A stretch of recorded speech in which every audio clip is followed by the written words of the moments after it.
பார்த்துட்டு நம்ம வந்து செக்கிங் ப்ராசஸ் போகணும். அந்த மிஷினுக்குள்ளே பேக்கை வைக்கணும். அது இன்னொரு சைடில் வரும். ஸ்கேன் பண்ணிட்டு உள்ளே ஏதாச்சும் ஆபத்தான பொருட்கள் வச்சுருக்காங்க அப்படின்னு செக் பண்ணணும். அதை ஒட்டி முடிச்சதுக்கப்புறம் அந்த டிஸ்பிளேவை போர்டில் கனெக்ட் பண்ணி மானிட்டரை ஆன் பண்ணி பார்த்தா நமக்கு வந்து படம் தெரியுது. ஆனால் ஒரு மாதிரி நெகட்டிவாக தெரியுதுங்க. ஏதோ பேய் படம் பார்த்த மாதிரி வருது. இப்போ அதே வீடியோவை இந்த மானிட்டரில் ப்ளே பண்ணுறேன். இப்போ பாருங்கள் எப்படி தெளிவாக தெரியுதுன்ட்டு. நம்ம லேப்டாப்பில் டிஸ்பிளே போயிடுச்சு. அதுக்கு எக்ஸ்டர்னலாக ஒரு மானிட்டர் வாங்கி போடலான்னு சொல்லிட்டு போன வாரம் நம்ம சென்னையில் இருக்கிற பல்லாவரம் சந்தைக்கு போயிருந்தோம். அங்கே ஒரு ஐயா கிட்ட 400 ரூபா கொடுத்து ஒரு பழைய மானிட்டர் ஒன்று வாங்கியிருந்தோம். அதை வீட்டில் வந்து போட்டு பார்த்தப்போ நல்லா தான் ஆன் ஆச்சு. ஆனால் டிஸ்பிளேல பார்த்தீங்கன்னா உள்ளே போயிட்டு தண்ணி போயிருக்கும் போல் ஒரு மாதிரி திட்டுத்திட்டாக தெரிஞ்சுது. அதான் எனக்கு ஒன்றும் புரியலை. இது என்ன டைப்பான பிரச்சனை, இதுக்கு என்ன சொல்யூஷன் அப்படின்னு கண்டுபிடிக்கிறதுக்கு அந்த மானிட்டரை ஓப்பன் பண்ணி டிஸ்பிளேல பேக் சைடில் பார்த்தோம்னா உள்ளே தண்ணி போயிட்டு வடுவடுவாக இருக்கும் பார்த்தீங்களா, அந்த மாதிரி இருந்துச்சு. அதை வந்து நான் தொடச்சதுக்கப்புறம் அந்த ஸ்க்ரீனை ஒட்டி பார்த்தேன். நமக்கு படமே தெரியல. காலையில் என்ன விளையாட்டு காட்டுறாங்க, எப்படி எல்லாம் சோதிக்கிறாங்க, பொழுது விடிய விட மாட்டேங்கிறாங்களே ஐயா. இந்த மாதிரி பிரச்சனை இந்த மானிட்டரில் மட்டும் கிடையாது. எல்இடி டிவி, லேப்டாப்பு, ஃபோன்னு சொல்லிட்டு நிறைய டிவிஸ்லாம் நிறைய பார்த்துருப்பீங்க. இதை சரி பண்ணுறதுக்கு முன்னாடி இந்த மாதிரி டிஸ்பிளேலாம் எப்படி ஒர்க் ஆகுது அப்படின்னு தெரிஞ்சுக்கணும். ஆக்சுவலி டிஸ்பிளேல பார்த்தீங்கன்னா சென்டரில் ஒரு கண்ணாடி இருக்கும். அதுக்கு ஃப்ரண்ட் சைட்லேயும் பேக் சைட்லேயும் ஒரு சீட்டு மாதிரி ஒட்டியிருப்பாங்க. அதுக்கு பேர் வந்து போலரைஸ்டு சீட். அந்த டிஸ்பிளேக்கான கனெக்ஷன் எல்லாமே அந்த கண்ணாடி தான் போகும். கண்ணாடி வந்து ஒரு அவுட்புட்டை கொடுக்கும். அந்த அவுட்புட் வந்து நம்ம வெறும் கண்ணால் பார்க்க முடியாது. அதுக்கு மேலே ஃப்ரண்ட்லேயும் பேக்லேயும் இந்த மாதிரி சீட்டை ஒட்டினா தான் அந்த சீட்டு வந்து அந்த கிடைக்கிற அவுட்புட்டை அப்படியே கன்வெர்ட் பண்ணி தந்து நம்ம விசிபிளாக எடுத்து கொடுக்கும். அதாவது நம்ம பார்த்தா கலர் எல்லாம் தெரியுது பார்த்தீங்களா, இந்த மாதிரி எல்லாத்தையும் எடுத்து கொடுக்குறது வந்து இந்த போலரைஸ்டு சீட்டு தான். ஆளை பார்த்தா டம்மி பீஸா இருக்க, பயங்கரமான ஆளா இருக்கேடா. இந்த மாதிரி டிஸ்பிளேக்கு முன்னாடியும் பின்னாடியும் இருக்கிற இந்த போலரைஸ்டு சீட்டில் ஏதாச்சும் பிரச்சனை ஏற்பட்டுச்சு அப்படின்னா நமக்கு வந்து படம் ஒழுங்காக தெரியாது. கோடு கோடாக தெரியும், திட்ட தெரியும். இல்லை போலரைஸ்டு சீட்டே கிழிஞ்சு போச்சு, அது பிஞ்சு தனியாக வந்துருச்சு அப்படின்னா நமக்கு படமே தெரியாது, ஒயிட் கலர் தெரியும். ஸோ அதனால தான் நிறைய பேர் வீட்டில் வந்து இந்த மாதிரி பிரச்சனையை ஃபேஸ் பண்ணிகிட்டு இருக்கீங்க. இந்த போலரைஸ்டு சீட்டுக்கு நம்ம கனெக்ஷன் எதுவுமே கொடுக்க மாட்டோம். அது ஜஸ்ட் ஸ்டிக்கர் மாதிரி தான் அந்த டிஸ்பிளே கண்ணாடி மேலே ஓட்டியிருக்கும். ஸோ அதுக்கு வந்து அதிகமாக ஹீட்டு கொடுக்குறோம். டிவி ரொம்ப நேரம் ஓடிக்கிட்டு இருக்குது, அங்கே ஹீட்டு அதிகமாக ப்ரொடியூஸ் ஆகுது அப்படின்னா ஸோ கண்டிப்பாக வந்து அதோட பசத்தன்மையை வந்து அஃபெக்ட் பண்ணும். ஸோ அதனாலேயும் இந்த மாதிரி பிரச்சனை ஏற்படும். இல்லை நம்ம வந்து தண்ணியில் போட்டோம், டிவிலேயோ மானிட்டரில் தண்ணி போட்டுருச்சு அப்படின்னா அது உள்ளே போயிட்டு அந்த பசத்தன்மையை அஃபெக்ட் பண்ணி ஸோ அது மூலமாகவும் இந்த மாதிரி பிரச்சனை ஏற்பட்டுட்டு இருக்கு. ஸோ நம்ம பல்லாவரம் சந்தையில் எடுத்த இந்த மானிட்டரில் பார்த்தீங்கன்னா உள்ளே தண்ணி போயிட்டு இந்த பிரச்சனை ஏற்பட்டுருக்கு. ஓகே, இப்போ பிரச்சனையை கண்டுபிடிச்சாச்சு, பிரச்சனை ஏனால் ஏற்படுது அப்படின்னு கண்டுபிடிச்சாச்சு.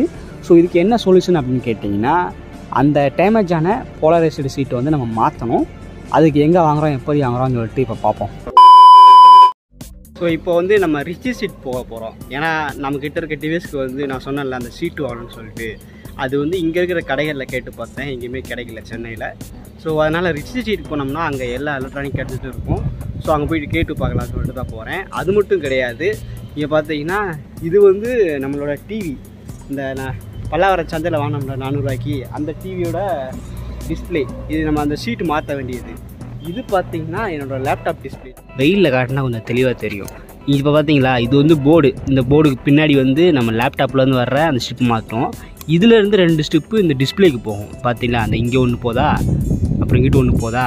ஸோ இந்த ரெண்டுமே பார்த்தீங்கன்னா கட் ஆகிருக்கு. இது பார்த்தீங்கன்னா மொத்தமாக கட் ஆயிடுச்சு. அப்புறம் இது பார்த்தீங்களா லைட்டாக கட் ஆயிடுச்சு.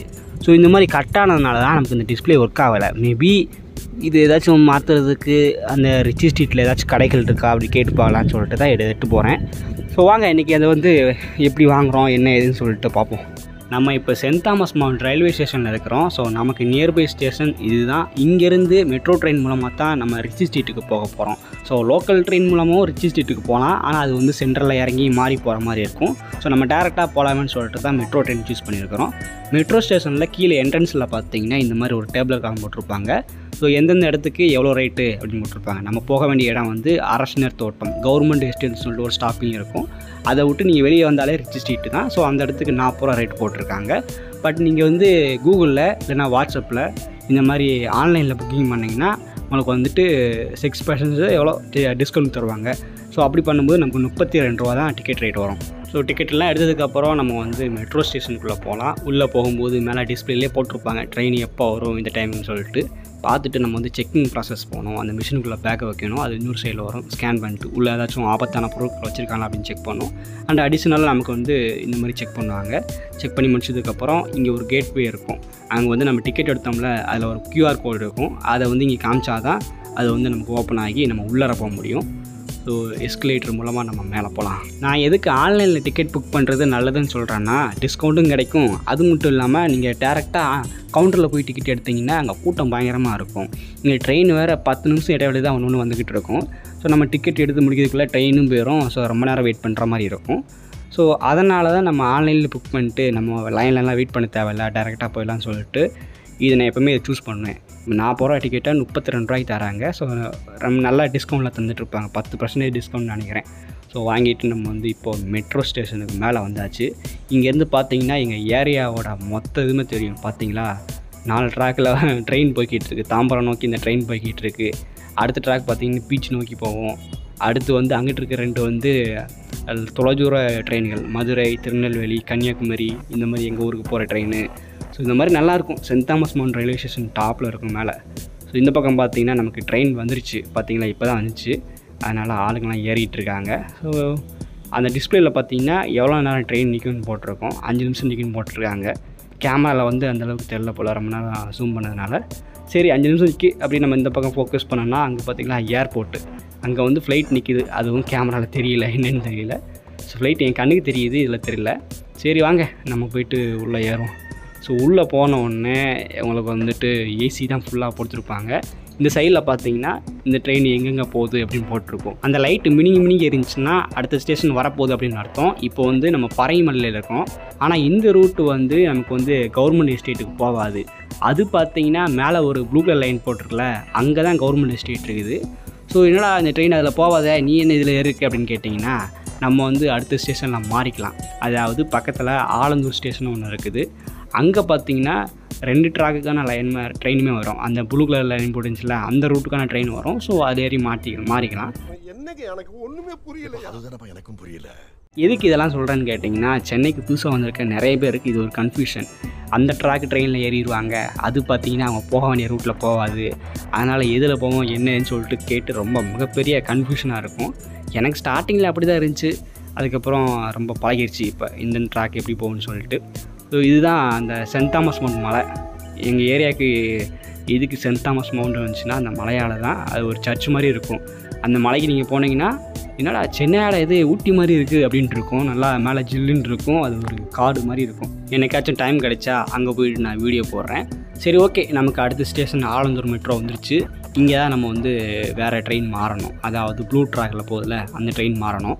இதுக்கு வந்து கீழே இறங்கி கீழே ஒரு பிளாட்ஃபார்ம் இருக்கும், அங்கே போனால் போதும். இந்த ட்ராக்கில் ஒரு ட்ரெயின் வருது பார்த்தீங்களா, இது வந்து கவர்மெண்ட் எஸ்டேட்டுக்கு போகும்.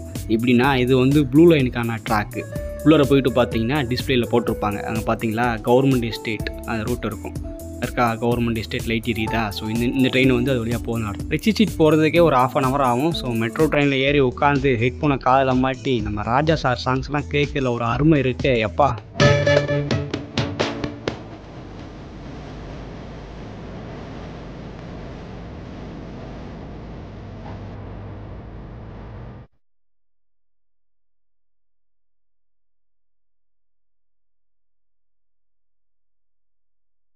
Few moments later. இப்போ கவர்மெண்ட் எஸ்டேட் ஸ்டேஷன் வந்தாச்சு. இந்த மெட்ரோ ஸ்டேஷன் பார்த்தீங்கன்னா பூமிக்கு அடியில் அண்டர் கிரவுண்டில் இருக்குது. ஸோ மேலே வரணும் அப்படின்னா எஸ்கலேட்டர் யூஸ் பண்ணி தான் மேலே வரணும். ஐயோ நம்ம மைண்ட் அங்கே போகுது.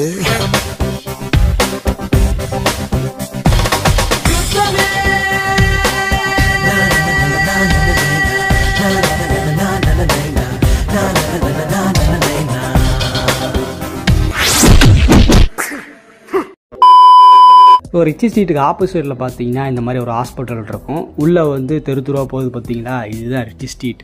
உள்ளே போக ஆரம்பித்த உடனே சைடில் இருந்து மொபைல் கடையாக இருக்கும். மொபைல் கடை, லேப்டாப் கடை. ஸோ நான் வந்து கொஞ்ச நேரம் உள்ளே போயிட்டு பார்த்தேன். ஒருத்தர் போட்டிருந்தார் லேப்டாப் சர்வீஸ் செய்ய போகிறோம் அப்படின்ட்டு. அங்கே போயிட்டு என் லேப்டாப் டிஸ்பிளே காட்டி, என்ன இப்படி ஆயிடுச்சு, இதை வந்து ஒட்ட வைக்க முடியுமா அந்த ஸ்டிப்பை அப்படி கேட்டேன். அவர் பார்த்தீங்கன்னா வாய்ப்பே கிடையாது தம்பி, நீ வந்து புது டிஸ்பிளேலாம் போடணும். டிஸ்பிளே ரேட்டு வந்து 3000 ரூபா. ஸோ நான் ஏதாச்சும் உள்ள பொருள் ஆட்டையை போட்டுருவேன் அப்படின்னு பயந்தேன்னா நான் டிஸ்பிளே கையிலேயே கொடுக்குறேன், நீயே போயிட்டு வீட்டில் மாட்டிக்கோ, நாங்கள் எதையும் ஆட்டையை போட மாட்டோம், டிஸ்பிளே ரேட்டு மட்டும் 3000 ரூபாப்பா அப்படி சொன்னார். அதுவும் ஒரிஜினல் டிஸ்பிளே 3 வருஷம் வாரண்ட்டி அப்படி வேற சொல்கிறாரு. என்னடா நான் ஹெச்பி ஸ்டோர்லாம் பார்த்தேன், அதிலலாம் 10,000 கிட்ட போட்டுருந்தாங்க, இவ்வளோ ரேட்டு கம்மியாக சொல்கிறாரு. சரி இருக்கட்டும் நான் அப்பாவா அப்படி சொல்லிட்டு அங்கேருந்து மூவ் ஆகி ஒரு இடத்துல பார்த்தீங்கன்னா அந்த எல்இடி டிவி மானிட்டரு இதுக்கு உள்ளே போடுற பொருட்களை விற்கிற ஒரு கடை இருந்துச்சு, பாய் கடை போல். ஸோ அங்கே போயிட்டு கேட்டேன், இந்த மாதிரி மானிட்டர் எடுத்தேன், இதில் உள்ள வாட்டர்லாம் போயிட்டு இந்த மாதிரி தெரியுது, இதுக்கு என்ன ப்ராப்ளம், போலரைஸ்டு சீட்டு கிடைக்குமா அப்படின்னு கேட்டேன். பாய் பார்த்தீங்கன்னா சீட்டு வச்சுருக்காரு, ஃப்ரண்ட் சைடு தனியாக பேக் சைடு தனியாக எல்லாமே வச்சுருக்காரு. இவர் கடையில் அந்த டிவிக்கு எல்லாமே இருந்துச்சு. ஸோ நமக்கு பேக் சீட்டில் தானே பிரச்சனை, அதை மட்டும் வாங்கிட்டு போகலான்னு சொல்லிட்டு வாங்கினேன். ஃப்ரண்ட் சீட்டு தனியாக 250ஆமா, பேக் சீட்டு நம்ம தனியாக 250ஆமா. ஸோ மொத்தம் 500 ரெண்டும் வாங்கினோன்னா நமக்கு ஒன்று தானே பிரச்சனைன்னு சொல்லிட்டு ஒன்று வாங்கிட்டு வந்தேன். ஸோ வாங்கிட்டு வந்தது எனக்கு இதுக்கு முன்னாடி டிவியை ரிப்பேர் பார்த்த அனுபவம்லாம் கிடையாது. எனக்கு ஏதோ கொஞ்சம் எலக்ட்ரானிக் நாலேஜ் இருக்குது, அதை வச்சு தான் ஒரு சில பொருட்களை நானே ரிப்பேர் பண்ணிக்கிட்டு அடுத்தடுத்து நிறைய நாலேஜை நான் கற்றுக்கிட்டு இருக்கிறேன். ஸோ இந்த போலரைஸ்டு சீட்டில் ஒட்டுறதுலாம் எனக்கு ரொம்ப சுத்தமாக ஐடியாவே கிடையாது. அதனால் நம்ம நண்பர் ஒருத்தர் இருக்கார், அவர்கிட்ட ஐடியா கேட்டுட்டு ஸோ நம்ம ஸ்க்ரீனை பொழந்து படுக்க போட்டாச்சு. படுக்க போட்டு கத்தியை வச்சு இந்த மேலே வாட்ரு போன திட்டாக இருக்குது பார்த்தீங்களா, அதெல்லாம் அப்படியே கிச்சு எடுத்து இப்போ க்ளீன் ஆக்கியாச்சு. ஸோ நம்ம போலரைஸ்டு சீட் ஒட்டுறதுக்கு முன்னாடி அதுக்கு மேலே ஸ்க்ரீனுக்கு மேலே எந்த தூசியும் இருக்கக்கூடாது. இருந்துச்சு அப்படின்னா ஏதாச்சும் கோடு தெரியலாம், இல்லை புள்ளி மாதிரி தெரியலாம், இல்லை பபுளாக தெரியலாம். ஸோ அதனால தான் அதெல்லாம் நல்லா க்ளீன் பண்ணிவிட்டு 250 ரூபாய்க்கு வாங்கின அந்த போலரைஸ்டு சீட்டு பார்த்திங்கன்னா ரொம்ப பெருசாக இருக்கும். அதை நம்ம மானிட்டரோட டிஸ்பிளே சைஸுக்கு ஏற்ற மாதிரி மார்க் பண்ணி கட் பண்ணி அதுக்கப்புறம் திரும்ப ஒருக்கா செக் பண்ணிக்கணும் மேலே ஏதாச்சும் தூசி இருக்கா இல்லையா அப்படின்ட்டு. ஸோ ரொம்பவே க்ளீனாக தொடச்சதுக்கப்புறம் தான் அந்த போலரைஸ்டு சீட்டில் பார்த்தீங்கன்னா சென்டரில் சீட்டு, மேலே ஒரு பிளாஸ்டிக் பேப்பரு, கீழே ஒரு பிளாஸ்டிக் பேப்பர் கொடுத்துருப்பாங்க. அந்த பிளாஸ்டிக் பேப்பரை லைட்டாக உரிச்சிங்கன்னா மேலே உள்ள பகுதி கையில் ஒட்டணும், பசை மாதிரி ஒட்டணும். ஸோ அப்படி இருக்கிற பகுதியை தான் நம்ம அந்த மானிட்டரோட கண்ணாடியில் ஒட்டணும். அதையெல்லாம் கரெக்டாக செக் பண்ணிவிட்டு நம்ம மானிட்டரில் அந்த போலரைஸ்டு சீட்டை ஒட்ட ஆரம்பித்தாச்சு. அதை ஒட்டி முடிச்சதுக்கப்புறம் அந்த டிஸ்பிளேவை போர்டில் கனெக்ட் பண்ணி மானிட்டரை ஆன் பண்ணி பார்த்தா நமக்கு படம் தெரியுது, ஆனால் ஒரு மாதிரி நெகட்டிவாக தெரியுதுங்க. ஏதோ பேய் படம் பார்த்த மாதிரி ஃபுல்லாகவே அப்படி தான் தெரிஞ்சிச்சு. நான் கூட லேப்டாப்பில் தான் பிரச்சனை அப்படின்னு நினச்சேன். பட் கம்ப்யூட்டர் ஆன் பண்ணும்போது அந்த லோகோ வரும் பார்த்தீங்களா, அது கூட பார்த்தீங்கன்னா நெகட்டிவாக தான் தெரியுது. அதுக்கப்புறம் என்னடா இப்படி தெரியுதுன்னு பயந்து போய் நானும் அந்த மானிட்டரோட மதர் போர்டு டிஸ்பிளே போர்டெலாம் செக் பண்ணி பார்க்குறேன், ஏதாச்சும் காம்பனண்ட் போயிருக்குறா, டிஸ்பிளேக்கு போகிற ஏதாச்சும் ஃபால்ட்டாக இருக்கான்னு சொல்லிட்டு. ஆனால் போர்டெல்லாம் நல்லா தாங்க இருக்குது, நம்ம ஒட்டுனால இது மிஸ்டேக் போல். அதுக்கப்புறம் ராஜா ஸ்ட்ரீ இந்த மாதிரி ஒரு சில யூடியூபர்ஸ் நண்பர் இருக்காங்க, அவர்கிட்ட ஃபோன் பண்ணி கேட்டு பார்த்தேன். அவர் பார்த்தீங்கன்னா மொபைல் கடை வச்சுருக்காரு, டிவி மொபைல் எல்லாமே நல்லா சர்வீஸ் பார்ப்பார். ஸோ அவருக்கு எக்ஸ்பீரியன்ஸ் இருக்குன்னு சொல்லிட்டு அவர்கிட்ட கேட்டு பார்த்தேன். அவர் சொல்யூஷன் சொன்னார். அதாவது அந்த சீட்டு ஒட்டினோம் பார்த்தீங்களா, அது ஃப்ரண்ட் சீட்டு நம்ம எப்படி ஒட்டிருக்காங்களோ அதுக்கேற்ற மாதிரி ஆங்கிள் பார்த்து ஒட்டணும். ஸோ அப்படி ஒட்ட மறந்துட்டோம், இல்லை ஆங்கிள் சேஞ்ச் பண்ணி மாற்றிட்டோம், தப்பாக மாட்டிட்டோம் அப்படின்னா அது நெகட்டிவில் தெரியும். ஸோ இதுக்கு சொல்யூஷன் நீங்கள் ஏற்கனவே அந்த ஒட்டிருக்கு பார்த்தீங்களா பேக் சீட்டு, அதை கிழிச்சிட்டு இன்னொருக்கா கரெக்டாக ஆங்கிள் வச்சு ஒட்டுங்க அப்படி சொன்னார். ஃப்ரண்ட் போலரைஸ்டு சீட்டும் பேக் போலர் சீட்டும் கரெக்டான ஆங்கிள் இருந்தால் தான் நமக்கு படம் நல்லா கிளியராக தெரியும் அப்படின்னு சொல்லிட்டு நிறைய மென்ஷன் பண்ணியிருந்தாங்க. ஸோ நீங்களும் போலரைஸ்டு சீட் மாற்ற போகிறீங்க அப்படின்னா இந்த மிஸ்டேக் கொஞ்சம் அவாய்ட் பண்ணுறதுக்கு ஆங்கிள்லாம் கரெக்டாக செக் பண்ணி பாருங்கள். வேறு ஒன்றும் கிடையாது, நம்ம அந்த பேக் சைடு ஒட்டினோம் பார்த்தீங்களா, அது சிஸ்டமில் போட்டு பார்க்காம ஓட்டிட்டோம் எடுத்தாங்க ஓட்டோன்ட்டு. ஸோ சிஸ்டமில் நம்ம டிஸ்பிளே மாற்றி ஆன் ஆன பிறகு அந்த ஆங்கிள் அப்படியே செக் பண்ணிவிட்டு அதுக்கப்புறம் ஓட்டணும். நம்ம எடுத்தவங்க ஓட்டணும் பார்த்தீங்களா, அதனால இந்த மிஸ்டேக்கு. சரி, இதை சரி பண்ணுறதுக்கு என்ன பண்ணணும்னு கேட்டிங்கன்னா, வேறு ஒரு போலரைஸ்டு சீட்டு வாங்கி பழைய ஒட்டின அந்த சீட்டை கிழிச்சிட்டு அதுக்கப்புறம் இப்போ ஆங்கிள் வைக்கிற பாருங்கள் எப்படி தெரியுதுன்ட்டு. இங்கே பார்த்தீங்களா சீட்டை மொத்தமாக கிழிச்சிட்டோம்னா படம் தெரியாது. ஸோ அதுக்கப்புறம் நான் ஆங்கிள் மாற்றி வைக்கிறேன். இப்போ பார்த்தீங்களா படம் நல்லா தெரியுதா, முன்னாடி ஒயிட் கலர் தெரிஞ்சிச்சு, இப்போ இந்த லோகோவே ப்ளூ கலரில் தெரியுதா. ஸோ ஒட்டி முடிச்சதுக்கப்புறம் நான் இப்போ மானிட்டரில் போட்டு பார்த்தேன், இப்போ இப்படி தெளிவாக தெரியுதுன்னு பாருங்கள். ஸோ இதுதான் போலரைஸ்டு சீட்டோட பவர். ஃபைனலி நம்ம பல்லாவரம் சந்தையில் 400 ரூபாய்க்கு வாங்கின மானிட்டர் பார்த்திங்கன்னா இப்போ நல்லாவே ஓடிக்கிட்டு இருக்குது. அதில் டிஸ்பிளேயில் பிரச்சனையை அனலைஸ் பண்ணி அதை ஃபைன் பண்ணி சொல்யூஷன் கொடுத்தாச்சு.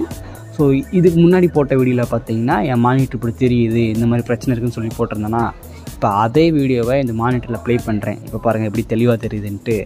ஸோ அவ்வளோதான். இந்த மாதிரி உங்கள் வீட்லேயும் எல்இடி டிவியில், லேப்டாப்பில், ஃபோனில் இந்த டிஸ்பிளே ப்ராப்ளம் வந்துச்சு அப்படின்னா அந்த போலரைஸ்டு சீட்டை சேஞ்ச் பண்ணிக்கலாம் நீங்களே. பட்டு இது கொஞ்சம் டிமாண்டான சீட்டு. ஏன்னா சென்னையிலே நிறைய எலக்ட்ரானிக் கடையில் கேட்டு பார்த்தேன் போலரைஸ்டு சீட் இருக்கான்ட்டு. எங்கேயுமே இல்லைன்ட்டாங்க. மவுண்ட் ரோடு தான் போகணும் அப்படின்னு சொல்லிட்டாங்க. அதான் ரிச்சி ஸ்ட்ரீட்டுக்கு போகணும்னு சொல்லிட்டாங்க. ஸோ மற்ற ஊரில் எவ்வளோ ஈஸியாக கிடைக்குன்னு தெரில.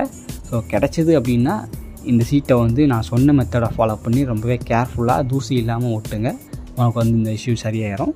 ஸோ இந்த மாதிரி நிறைய வீடியோஸ் வந்து நம்ம சேனலில் அவைலபிளாக இருக்குது. கண்டிப்பாக செக் பண்ணி பார்த்துட்டு சப்போர்ட் பண்ணுங்கள். தேங்க்ஸ் ஃபார் வாட்சிங்.